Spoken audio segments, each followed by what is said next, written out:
नमस्कार, बहुत बहुत स्वागत है आपका जीवन उत्साह न्यूज पर। और जैसे कि कोरोना महामारी अब लगातार हिमाचल प्रदेश में अपने पैर पसार रही है और पिछले 15 दिनों में 20 दिनों में अगर देखें तो कई गुना मामले जो हैं वो हिमाचल में कोरोना के बढ़ते जा रहे हैं। हालांकि इसके पीछे प्रदेश सरकार की जो पॉलिसी रही है बाहरी राज्यों से लोगों को लाने की, वो भी बड़ी महत्वपूर्ण रोल रही है, किंतु क्योंकि उन लोगों को लाना भी आवश्यक था और उनको बाहर छोड़ा भी नहीं जा सकता था, जैसे कि मुख्यमंत्री महोदय भी इस बात को कह चुके हैं। लेकिन हम आज एक बहुत ही महत्वपूर्ण मुद्दे पे चर्चा कर रहे हैं, जिसमें कि हेल्थ डायरेक्टर का एक ऑडियो वायरल होने के बाद में उन्हें अरेस्ट किया गया। आखिर ये ऑडियो आया क्यों और किस बात का लेन देन की बात चल रही थी इस ऑडियो में, ये आज हम चर्चा करेंगे। हमारे बीच में सुजानपुर के विधायक राजेंद्र राणा जी बने हैं और उनसे हम इस पे चर्चा करेंगे। कुछ और भी सवाल इस बीच में रहेंगे इस चर्चा के बीच में। तो इस चर्चा का जो मुख्य उद्देश्य है वो प्रदेश सरकार की जो पॉलिसीज हैं, जो कार्य की जा रही हैं, उनको लेकर विपक्ष का जो नीति है या विपक्ष का जो विचार है वो रखना है। और 2-3 सवाल उन्होंने लगातार अखबारों के माध्यम से बहुत सारे प्रश्न बार बार प्रदेश सरकार को लेकर उठाए हैं, कोविड-19 को लेकर। तो आज हम राजेंद्र राणा जी को आपके बीच में लेकर चल रहे हैं। राजेंद्र राणा जी, स्वागत है आपका बहुत बहुत जीवन उत्साह न्यूज पर। धन्यवाद रमेश जी, धन्यवाद जी। राजेंद्र जी, सबसे पहले तो मैं आपको लेकर चलूंगा उस प्रश्न पे जहां हेल्थ डायरेक्टर का एक ऑडियो वायरल हुआ है और वहां पर सरकार ने हालांकि एक बड़ा कदम उठाया है, उन्हें गिरफ्तार कर लिया गया है। आपने हमेशा ही सरकार की खुलकर आलोचना की है, ऐसे में इस फैसले पर आपकी क्या राय है और आप इस मामले में क्या कहना चाहेंगे? देखिए, जहां तक आज विजिलेंस द्वारा हेल्थ डायरेक्टर के ऊपर जो कार्रवाई अमल में लाई गई है, ये ऐसे मसलों को तो मैं लगातार पिछले लंबे समय से उठा ही रहा हूं, परंतु आज प्रश्न ये खड़ा होता है कि हेल्थ डायरेक्टर को इसलिए विजिलेंस ने उठाया है कि वो ऑडियो जो है वो जारी हो गई, अदरवाइज क्या कार्रवाई होती, मुझे बताइए। कोई कार्रवाई सरकार कर नहीं रही थी जी। आप देखिए कि हिमाचल प्रदेश में सबसे पहले हेल्थ डिपार्टमेंट की बात करें तो आयुर्वेदिक विभाग में जो है एक बहुत बड़ा घोटाला दवाइयों की खरीद में हुआ जी। तो सरकार सरकार ने अभी तक उस पर कुछ नहीं किया। दूसरा आप ये देखिए कि जब ये कोविड-19 का दौर आया और ये कोरोना वायरस जो है पूरे हिंदुस्तान में फैलना शुरू हुआ, तो उसमें भी हिमाचल प्रदेश के सचिवालय में सैनिटाइजर जो 50 रुपए का सैनिटाइजर था वो 150 से 150 रुपए के बीच में खरीदा गया जी। आज आम दुकान पे चली जाइए, जो 50 रुपए में सैनिटाइजर मिल रहा है, अब देखिए कि जो 50 रुपए में आम दुकान में मिल रहा है उसको 125 रुपए से 150 रुपए के बीच में खरीदा जा रहा है। तो एक बहुत बड़ा घोटाला ये हुआ। 50 रुपए में तो आम आदमी को मिल रहा है, जब बल्क में आप उठाएंगे तो यही सैनिटाइजर जो आपको 30 से 35 रुपए में मिलेगा, 30 रुपए में मिलेगा जी। तो बहुत बड़ा घोटाला हुआ और लगातार मैं इस मसले को उठाता रहा कि पीपी किटें जो है ये बहुत ही घटिया किस्म की पीपी किटें खरीद ली, जिसे स्वास्थ्य विभाग के जो डॉक्टर्स हैं और मेडिकल स्टाफ के अलावा पैरामेडिकल स्टाफ है वो लगातार इस बात को कह रहा गदी जबान में कि इसमें हम लोग सुरक्षित नहीं है। ये बहुत बड़ा घोटाला हुआ। आज आप ये देखिए कि सबसे बड़ा मसला अगर आज प्रदेश सरकार का देखें तो कोविड-19 जो है इसको लेकर लॉकडाउन को हुए पूरे 2 महीने हो गए और 2 महीने में जो सरकार ये जो है टेंडर फाइनलाइज ना कर पाए, चाहे जो है आपके मास्क खरीदने की बात हो, चाहे सैनिटाइजर खरीदने की बात हो, चाहे पीपी किटें खरीदने की बात हो, क्यों टेंडर फाइनलाइज नहीं हो रहे हैं। अभी जो मुझे फीडबैक आ रही है आम जो बीच के लोगों की और ऑफिसर्स की जो फीडबैक आ रही है जी, उस फीडबैक में ये कहा जा रहा है कि ये टेंडर 2 महीने, देखिए पंजाब की बात करें, पंजाब में 15 दिन में टेंडर फाइनलाइज हो में उसमें L1 और L2 जो है वो फाइनलाइज हुआ और वहां पर सामान खरीदा गया। हिमाचल प्रदेश में क्यों नहीं खरीदा गया? कारण उसके पीछे ये है कि ऊपर वाले कुछ इशारा और कर देते हैं और नीचे वाले इसलिए फाइनलाइज नहीं कर पाते हैं कि जो ऊपर वाले चाह रहे हैं वो जो है वो उसमें कंडीशन जो है फुलफिल नहीं कर पाता है, इसलिए डिले हो गया जी। और आज भी डायरेक्टर हेल्थ को पकड़ा है। इसमें अगर सही इंक्वायरी, अगर सीबीआई इंक्वायरी करे या कोई इंडिपेंडेंट एजेंसी इंक्वायरी करे तो कई इसमें ये तो छोटी सी मछली है, मगरमच्छ तो कई पकड़े जाएंगे इसमें जी। बड़े बड़े मगरमच्छ जो है वो तो काबू तब आएंगे जब इंडिपेंडेंट कोई एजेंसी काम करे। इंडिपेंडेंट एजेंसी से इंक्वायरी हो, या तो विजिलेंस तो इनकी अपनी है, ये तो इस मामले को दबाने की कोशिश करेंगे, दबा देंगे मामले को। इसमें पीछे इशारा कौन लोग थे इशारा कर रहे थे इसके पीछे। इसलिए ये जो मसले हैं लोगों के, देखिए हम लोग रमेश जी, हम लोग अपोजिशन में हैं जी, और अपोजिशन का कर्म भी है और धर्म भी है कि प्रदेश की जनता के साथ लोकतंत्र है, ये लोकतंत्र है प्रदेश की जनता के साथ जी। जब कभी भी कोई सरकार कोई अन्याय करेगी, कोई लोगों को कुचलने की कोशिश करेगी, गलत कानून बनाएगी, तो सरकार का विरोध करना अपोजिशन का काम है। हम तो सरकार को बार बार आगाह करते रहे कि भाई ये जो मसले खड़े हो रहे हैं, ये जो करप्शन हो रही है और जहां जहां कमियां हैं, और सरकार को हम हमेशा एक अच्छे दोस्त की तरह सरकार को हम इन मसलों को उजागर करते रहे। सरकार के विरोधी नहीं है जी, हम सरकार के विरोधी नहीं है, हम सरकार को समय समय पर आगाह करते रहे, पर सरकार है कि हम लोगों को मानती नहीं है कि भाई ये भी कोई सुझाव दे रहे हैं या कोई मसले उठा रहे हैं तो हम उन पर कोई जो है गौर फरमाएं। जी, आप कुछ कहना चाह रहे थे? जी राजेंद्र जी, जैसे आपने बड़ा एक महत्वपूर्ण मुद्दा यहाँ पर उठाया है और हमारे संज्ञान में भी ये बात आई है कि जो 108 एम्बुलेंस के जो कर्मचारी हैं, ड्राइवर्स हैं, उनको जो पीपी किट दी गई है वो सारी फट गई हैं, फटी हुई पीपी किट के साथ वो कार्य कर रहे हैं। तो ये जो सवाल आपने उठाया है, इसको लेकर प्रदेश सरकार की जो पॉलिसी रही है उसको लेकर अभी आपने बड़ी बात कही कि पीपी किट जो है वो खराब आ रही हैं, तो क्या इसको लेकर आपकी किसी से बात हुई है डिपार्टमेंट में या मुख्यमंत्री से? देखिए, मैं तो आपको पहले ही बोल चुका हूं कि सरकार के अपने ही अधिकारी, सरकार के बीच के ही लोग इस बात को हमें बार बार बताते रहे हैं कि भाई ऐसा गलत हो रहा है, आप इस मसले को उठाइए, क्योंकि जो आदमी मसला उठाता है बोला उसी को जाता है। इसलिए मैंने तो पीपी किटों का मसला बड़ा पहले उठाया था कि ये घटिया पीपी किटें जो खरीद ली हैं, इसलिए इसमें मेडिकल स्टाफ सुरक्षित नहीं है जी। तो इस मामले को तो मैं पहले ही उठा चुका हूं। आप देखिए, न्यूज़पेपर देखिए कि मैं कितनी बार उठा चुका हूं। सरकार है किसके कान पे कोई नहीं रेंगती है। जी जी जी, मेरे पास राजेंद्र जी आपके ही न्यूज़पेपर के कटिंग के कुछ हैं, जिसमें कि भोटा में जो कोविड-19 को लेकर जो एक हिमाचल दस्तक हमीरपुर टीम के माध्यम से खबर उठाई गई थी कोविड सेंटर को लेकर, जो अखबार में भी छपी थी, जिसमें ये बात भी कही गई थी कि कोरोना पीड़ित मरीज की जो मृत्यु हुई है उसके ऊपर सवाल उठे थे कि हमारे पास वेंटिलेटर नहीं होने की वजह से उसकी मौत हुई है। हालांकि सरकार ने उसको लेकर डेथ ऑडिट करने के भी निर्देश दिए हैं, लेकिन इस पर आपका क्या पक्ष है? देखिए, मैं इस मसले को पहले भी उठा चुका हूं कि जब ये डेथ हुई है, देखिए कोरोना वायरस की बात हो, चाहे कोरोना की वजह से डेथ हुई हो, चाहे नेचुरल डेथ हुई हो, चाहे कोई क्रॉनिक डिजीज की वजह से डेथ होती है जी, डॉक्टर अंतिम समय तक लड़ता है जी।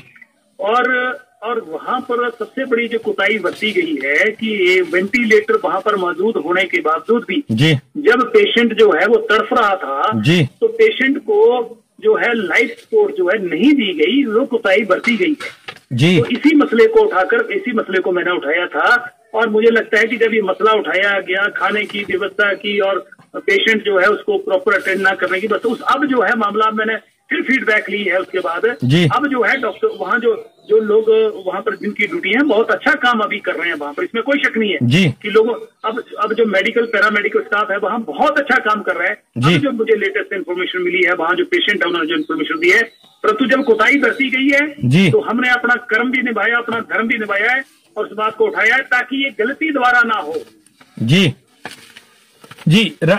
इसमें राजेंद्र जी एक बड़ा आपने बहुत ही महत्वपूर्ण प्रश्न उठाया है। अब ये मैं आपसे इसको लेकर चर्चा करूंगा क्योंकि ये आपका अपना राजनीतिक बात था या फिर आपने जनहित में ये बात उठाई है। मेरे पास जो यहाँ पर एक जो गौवंश का जो खतरा आपने उसका उठाया है, जो गौवंश को लेकर, गायों को लेकर आपने प्रदेश सरकार के ऊपर प्रश्न उठाया था। हालांकि बीजेपी हमेशा ही गाय की रक्षा करने की बात करती रही है, लेकिन इस बार कांग्रेस विधायक द्वारा जब इस मुद्दे को उठाया गया है तो कई बार लोगों का ये कहना रहता है कि राजनीतिक मुद्दा है, तो इसको लेकर आपका क्या राय है सर? देखिए, जो गौवंश का मुद्दा मैंने उठाया है जी, ये भी बीजेपी के लोगों ने मुझे बताया है जी कि हम इस दौर से गुजर रहे हैं जब राजा वीरभद्र जी ने जो 2014 में गऊओं को लेकर जो फैसला किया गया था, जो शेड गऊओं के लिए बनाने का निर्देश दिए गए थे जी, उसके बाद ये जो नई सरकार है इसने और कानून बना दिया और जो नया आयोग इसमें जो बोर्ड का गठन किया गया, 14 लाख रुपया तो वहां पर जो चेयरमैन वाइस चेयरमैन बैठाए उनकी सैलरी बन गई जी, और बाकी जो स्टाफ रखा उसकी अलग बन गई जी, और जो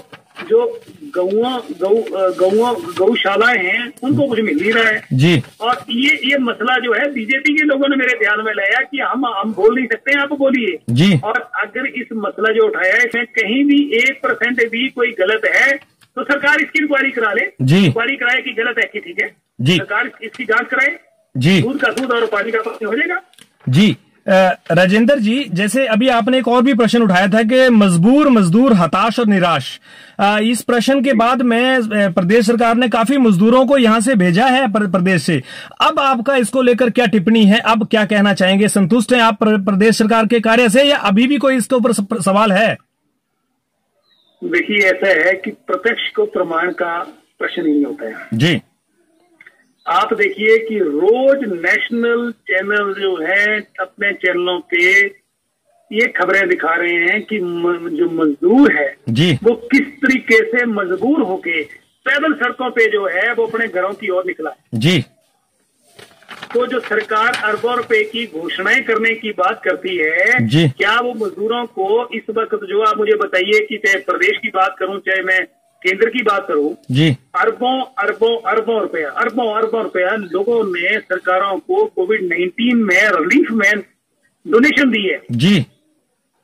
उस डोनेशन का सरकार कर क्या रही है, आखिर क्या है? अब प्रश्न ये खड़ा होता है कि जो पैसा लोगों को लोग डोनेशन भी दे रहे हैं, कर्मचारियों की सैलरी कट रही है, इस पैसे का ना तो कोई ऑडिट है ना अकाउंट है कि कितना आया, कितना खर्च हुआ, कहाँ खर्च हुआ। जी। तो ये जो पैसा है ये कोविड-19 में जो है ये क्वारंटाइन सेंटर बनाए गए इंस्टीट्यूशन में, इनमें ना तो कोई ये वहां पर जो क्वारंटाइन सेंटर में जो लोग रखे गए हैं उनके लिए कोई भोजन की व्यवस्था करवा पा रहे हैं जी, ना रहने की ठीक व्यवस्था है जी। कोई पैसा खर्चा कहाँ जा रहा है? आज जो लोग आ रहे हैं या लोग जा रहे हैं, कम से कम और नहीं कर सकते हैं तो उनके लिए गाड़ी की व्यवस्था करके उनको अपने घरों तक पहुंचाने की व्यवस्था कर देते इस पैसे से। तो पैसा कहाँ खर्च किया जाएगा इसका कोई पता नहीं है। आप देखिए कि सड़कों में 1000 किलोमीटर का भी टारगेट लोग के मजदूर जो है मजबूरी में चल रहे हैं जी। कईयों की डेथ हो रही है, कईयों की एक्सीडेंट में डेथ हो रही है। जितने लोग कोविड-19 में कोरोना वायरस से नहीं मर रहे हैं, जितने लोग एक्सीडेंट में और भूख से मर रहे हैं जी। तो सरकार कर क्या रही है आखिर? क्या लोगों को, अगर अपोजिशन वाले, अगर कांग्रेस पार्टी गाड़ियां बसें भी देने के लिए तैयार है, गाड़ियां भी खड़ी कर दी है यूपी में, तो उसके लिए भी सरकार जो है वो उनको अलाउ नहीं कर रही है कि नहीं हम नहीं देंगे, इनमें ये कमी है ये कमी है जी। ये जो सरकार, ये जो सारी चीजें हैं पूरा देश देख रहा है कि वो क्या रहा है जी। पर राजेंद्र राणा जी, मेरा एक आखिरी प्रश्न आपसे, और ये जो प्रश्न जुड़ा है ये बहुत ही महत्वपूर्ण है। बहुत सारे लोग जो मार्केट में काम करते हैं, और मैं आपके माध्यम से प्रदेश सरकार तक भी इस प्रश्न को जरूर भेजना चाहूंगा और आपके संज्ञान में भी लाना चाहूंगा, क्योंकि वर्तमान विधायक हैं आप भी। अभी जितने भी लोग टैक्सी चालक हैं और वो लोग जो छोटे छोटे कार्य करते हैं, जैसे जागरण करने वाले लोग हैं, उनके साथ बहुत सारे म्यूजिशियंस काम करते हैं, उसके साथ में रसोइये हैं जो गांव शादियों में कार्य करते थे, आज सब लोग जो है बेरोजगार हुए पड़े हैं। सरकार ने सबसे निचले वर्ग को राशन देने की भी बात करी, ऊपर के लोगों को राहत पैकेज की बात करी, लोन देने की बात करी, लेकिन इन लोगों के लिए अभी तक कुछ नहीं कर पाई प्रदेश सरकार। इसको लेकर अभी आपका क्या राय है सर? देखो, ऐसे है रमेश जी कि बड़े शर्म की बात है जी कि आम आदमी को राहत देने के लिए सरकार के पास कुछ नहीं है जी। और जब ये आरटीआई के माध्यम से इन्फॉर्मेशन आई कि 15 बड़े उद्योगपतियों का 68,000 करोड़ रुपया माफ कर दिया गया जी। आज आप हिमाचल प्रदेश में देख लीजिए कि जो middle class, lower middle class थी, जिनको एपीएल में थे राशन दिया जाता था, वो राशन बंद कर दिया जी। आप ठीक कह रहे हैं कि आज सबसे बड़ा कोई एम्प्लॉयमेंट का जनरेशन का कोई करता है, कोई इंस्टीट्यूशन करता है, या हम हिमाचल प्रदेश की बात करें तो पर्यटन उद्योग है जी। आप ये देखिए 6,500 होटल, छोटे छोटे बड़े होटल्स है हिमाचल प्रदेश में जी।